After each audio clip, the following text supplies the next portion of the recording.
प्रिय भक्तों, आज मैं आप सभी के सामने जगत के पालनहार भगवान विष्णु जी का एक बहुत ही महत्वपूर्ण संदेश लेकर आई हूँ।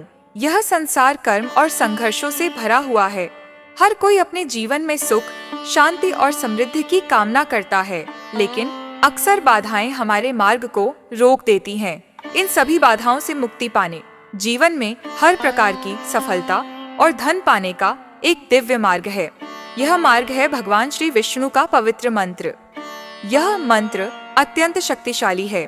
जो भी भक्त इस मंत्र का 108 बार श्रद्धा और विश्वास के साथ जाप करता है, उसे श्री हरि के आशीर्वाद से हर तरह की बाधाओं से मुक्ति मिलती है और वह अपनी सभी इच्छाओं को प्राप्त करता है। यह मंत्र न केवल आपको बाहरी सुख देता है, बल्कि आपके मन को भी शुद्ध करता है। प्रिय भक्तों, मैं आपको विष्णु पुराण की एक कथा सुनाती हूँ। यह उस समय की बात है जब धरती पर राक्षसों का अत्याचार बहुत बढ़ गया था। मनुष्य और देवता सभी परेशान थे। तब देवताओं ने श्री विष्णु की शरण ली। उन्होंने श्री विष्णु का आवाहन किया और उनकी प्रार्थना सुनी गई। श्री विष्णु ने नारायण रूप में प्रकट होकर देवताओं के साथ मिलकर मंत्रों का जाप किया और अपनी दिव्य शक्तियों से राक्षसों का नाश किया। मंत्रों के जाप से ही उन्हें वह शक्ति मिली थी जिसने हर बाधा को समाप्त कर दिया था। यह मंत्र कोई साधारण मंत्र नहीं है। यह ब्रह्मांड की दिव्य शक्तियों से जुड़ा हुआ है। जब आप इस मंत्र का 108 बार जाप करते हैं, तो श्री विष्णु स्वयं आपके जीवन में प्रवेश करते हैं और अपने भक्तों की हर कठिनाई को दूर करते हैं, चाहे वह धन की कमी हो, कोई शारीरिक समस्या हो या मानसिक अशांति। श्री हरि के इस पवित्र मंत्र का 108 बार जाप करने से हर समस्या का समाधान होता है। प्रिय भक्तों, हम सभी जानते हैं कि जहाँ श्री विष्णु जी का नाम लिया जाता है, वहाँ देवी लक्ष्मी भी प्रसन्न होती हैं। माँ लक्ष्मी, जो धन और समृद्धि की देवी हैं, वे भी श्री विष्णु जी के भक्तों पर अपनी कृपा बरसाती हैं। जब आप श्रद्धा से श्री विष्णु जी के मंत्र का जाप करते हैं, तो माँ लक्ष्मी स्वयं आपके जीवन में धन और वैभव की वर्षा करती है। तो प्रिय भक्तों, अगर आप अपने जीवन में सच्ची समृद्धि, शांति और सफलता पाना चाहते हैं, तो इस मंत्र का 108 बार जाप या श्रवण जरूर करें। यह मंत्र आपके जीवन की हर बाधा को समाप्त करेगा और आपके सभी सपनों को साकार करेगा। अगर आप सच्चे मन से इस मंत्र का जाप करेंगे, तो श्री विष्णु स्वयं आपके जीवन में आएंगे और आपको हर प्रकार की समृद्धि और आशीर्वाद प्रदान करेंगे। जब आप इस मंत्र का जाप करेंगे, तो आपके जीवन में अद्भुत परिवर्तन आएंगे। आपका स्वास्थ्य उत्तम होगा, आपके धन में वृद्धि होगी और आपको मानसिक शांति प्राप्त होगी। तो प्रिय भक्तों, आज से ही श्री विष्णु जी के इस मंत्र का 108 बार जाप या श्रवण करना शुरू करें। भगवान विष्णु जी का आशीर्वाद सदा आपके साथ रहेगा। कृपा पाने के लिए इस वीडियो को दिल से एक लाइक करके हमारे चैनल सनातन ज्ञान को सब्सक्राइब करें और कमेंट में जय लक्ष्मी नारायण लिखना बिल्कुल ना भूलें। तो चलिए हमारे साथ इस मंत्र का स्मरण करिए। ओम कृष्णाय वासुदेवाय हरये परमात्मने प्रणतः क्लेशनाशाय गोविन्दाय नमो नमः। ओम कृष्णाय वासुदेवाय हरये परमात्मने प्रणतः क्लेशनाशाय गोविन्दाय नमो नमः। ओम कृष्णाय वासुदेवाय हरये परमात्मने प्रणतः क्लेशनाशाय गोविन्दाय नमो नमः। ओम कृष्णाय वासुदेवाय हरये परमात्मने प्रणतः क्लेशनाशाय गोविन्दाय नमो नमः। ओम कृष्णाय वासुदेवाय हरये परमात्मने प्रणतः क्लेशनाशाय गोविन्दाय नमो नमः। ॐ कृष्णाय वासुदेवाय हरये परमात्मने प्रणतः क्लेशनाशाय गोविन्दाय नमो नमः। ॐ कृष्णाय वासुदेवाय हरये परमात्मने प्रणतः क्लेशनाशाय गोविन्दाय नमो नमः। ॐ कृष्णाय वासुदेवाय हरये परमात्मने प्रणतः क्लेशनाशाय गोविन्दाय नमो नमः। ॐ कृष्णाय वासुदेवाय हरये परमात्मने प्रणतः क्लेशनाशाय गोविन्दाय नमो नमः। ॐ कृष्णाय वासुदेवाय हरये परमात्मने प्रणतः क्लेशनाशाय गोविन्दाय नमो नमः। ॐ कृष्णाय वासुदेवाय हरये परमात्मने प्रणतः क्लेशनाशाय गोविन्दाय नमो नमः। ॐ कृष्णाय वासुदेवाय हरये परमात्मने प्रणतः क्लेशनाशाय गोविन्दाय नमो नमः। ॐ कृष्णाय वासुदेवाय हरये परमात्मने प्रणतः क्लेशनाशाय गोविन्दाय नमो नमः। ॐ कृष्णाय वासुदेवाय हरये परमात्मने प्रणतः क्लेशनाशाय गोविन्दाय नमो नमः। ॐ कृष्णाय वासुदेवाय हरये परमात्मने प्रणतः क्लेशनाशाय गोविन्दाय नमो नमः। ॐ कृष्णाय वासुदेवाय हरये परमात्मने प्रणतः क्लेशनाशाय गोविन्दाय नमो नमः। ॐ कृष्णाय वासुदेवाय हरये परमात्मने प्रणतः क्लेशनाशाय गोविन्दाय नमो नमः। ॐ कृष्णाय वासुदेवाय हरये परमात्मने प्रणतः क्लेशनाशाय गोविन्दाय नमो नमः। ॐ कृष्णाय वासुदेवाय हरये परमात्मने प्रणतः क्लेशनाशाय गोविन्दाय नमो नमः।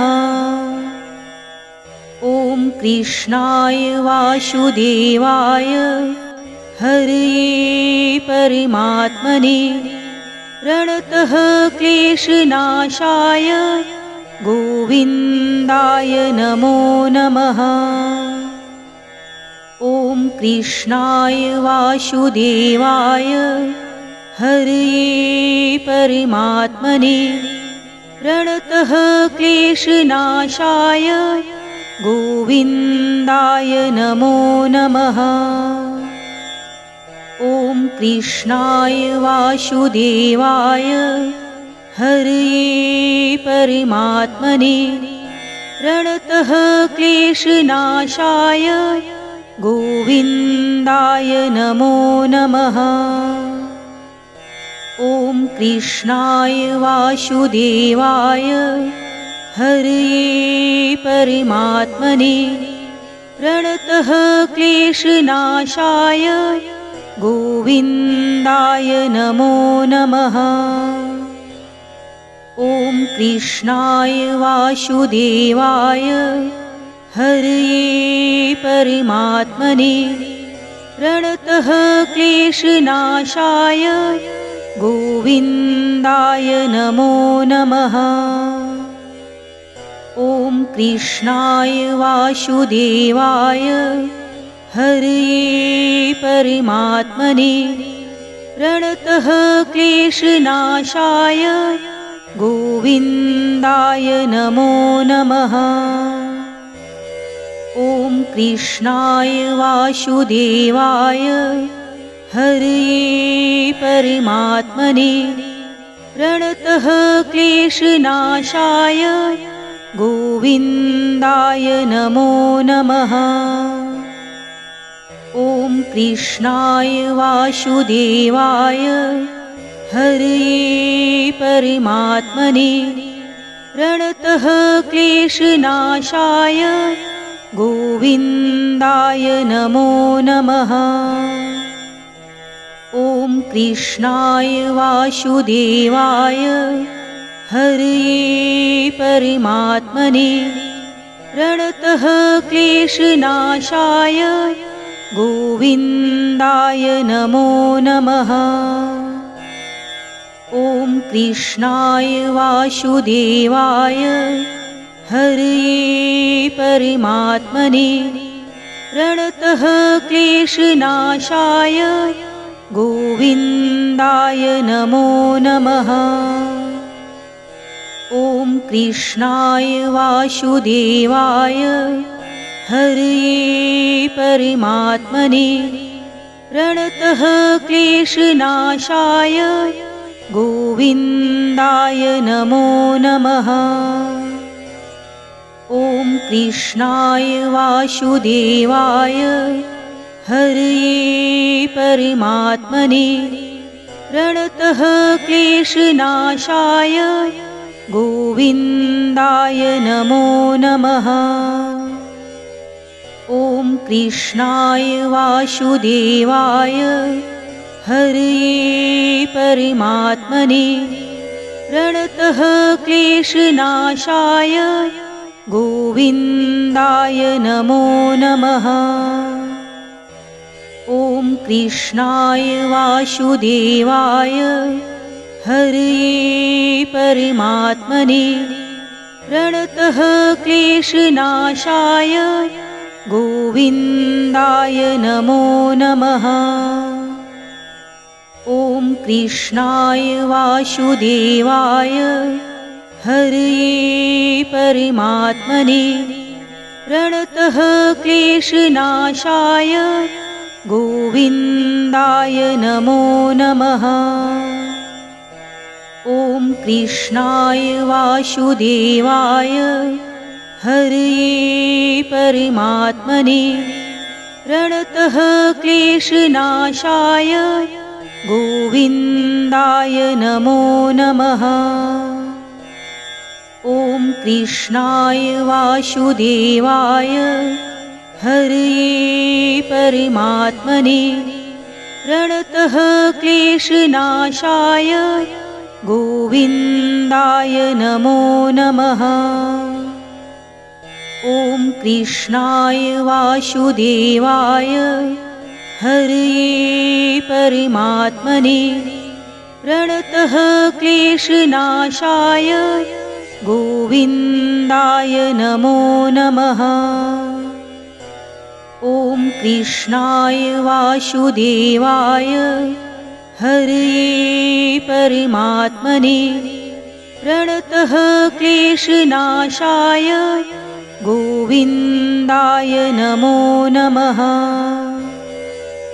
ॐ कृष्णाय वासुदेवाय हरये परमात्मने प्रणतः क्लेशनाशाय गोविन्दाय नमो नमः।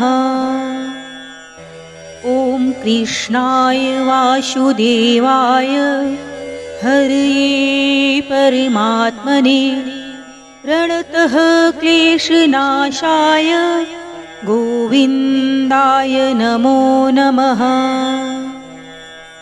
ॐ कृष्णाय वासुदेवाय हरये परमात्मने प्रणतः क्लेशनाशाय गोविन्दाय नमो नमः। ॐ कृष्णाय वासुदेवाय हरये परमात्मने प्रणतः क्लेशनाशाय गोविन्दाय नमो नमः। ॐ कृष्णाय वासुदेवाय हरये परमात्मने प्रणतः क्लेशनाशाय गोविन्दाय नमो नमः। ॐ कृष्णाय वासुदेवाय हरये परमात्मने प्रणतः क्लेशनाशाय गोविन्दाय नमो नमः। ॐ कृष्णाय वासुदेवाय हरये परमात्मने प्रणतः क्लेशनाशाय गोविन्दाय नमो नमः। ॐ कृष्णाय वासुदेवाय हरये परमात्मने प्रणतः क्लेशनाशाय गोविन्दाय नमो नमः। ॐ कृष्णाय वासुदेवाय हरये परमात्मने प्रणतः क्लेशनाशाय गोविन्दाय नमो नमः। ॐ कृष्णाय वासुदेवाय हरये परमात्मने प्रणतः क्लेशनाशाय गोविन्दाय नमो नमः। ॐ कृष्णाय वासुदेवाय हरये परमात्मने प्रणतः क्लेशनाशाय गोविन्दाय नमो नमः। ॐ कृष्णाय वासुदेवाय हरये परमात्मने प्रणतः क्लेशनाशाय गोविन्दाय नमो नमः। ॐ कृष्णाय वासुदेवाय हरये परमात्मने प्रणतः क्लेशनाशाय गोविन्दाय नमो नमः। ॐ कृष्णाय वासुदेवाय हरये परमात्मने प्रणतः क्लेशनाशाय गोविन्दाय नमो नमः। ॐ कृष्णाय वासुदेवाय हरये परमात्मने प्रणतः क्लेशनाशाय गोविन्दाय नमो नमः। ॐ कृष्णाय वासुदेवाय हरये परमात्मने प्रणतः क्लेशनाशाय गोविन्दाय नमो नमः। ॐ कृष्णाय वासुदेवाय हरये परमात्मने प्रणतः क्लेशनाशाय गोविन्दाय नमो नमः। ॐ कृष्णाय वासुदेवाय हरये परमात्मने प्रणतः क्लेशनाशाय गोविन्दाय गोविन्दाय नमो नमः। ॐ कृष्णाय वासुदेवाय हरये परमात्मने प्रणतः क्लेशनाशाय गोविन्दाय नमो नमः। ॐ कृष्णाय वासुदेवाय हरये परमात्मने प्रणतः क्लेशनाशाय गोविन्दाय नमो नमः। ॐ कृष्णाय वासुदेवाय हरये परमात्मने प्रणतः क्लेशनाशाय गोविन्दाय नमो नमः। ॐ कृष्णाय वासुदेवाय हरये परमात्मने प्रणतः क्लेशनाशाय गोविन्दाय नमो नमः। ॐ कृष्णाय वासुदेवाय हरये परमात्मने प्रणतः क्लेशनाशाय गोविन्दाय नमो नमः। ॐ कृष्णाय वासुदेवाय हरये परमात्मने प्रणतः क्लेशनाशाय गोविन्दाय नमो नमः।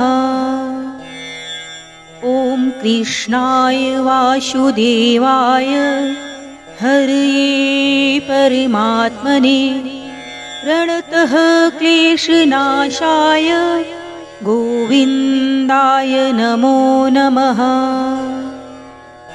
ॐ कृष्णाय वासुदेवाय हरये परमात्मने प्रणतः क्लेशनाशाय गोविन्दाय नमो नमः।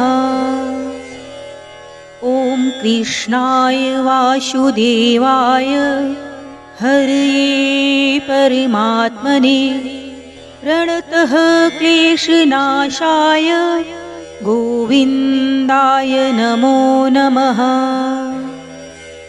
ॐ कृष्णाय वासुदेवाय हरये परमात्मने प्रणतः क्लेशनाशाय गोविन्दाय नमो नमः।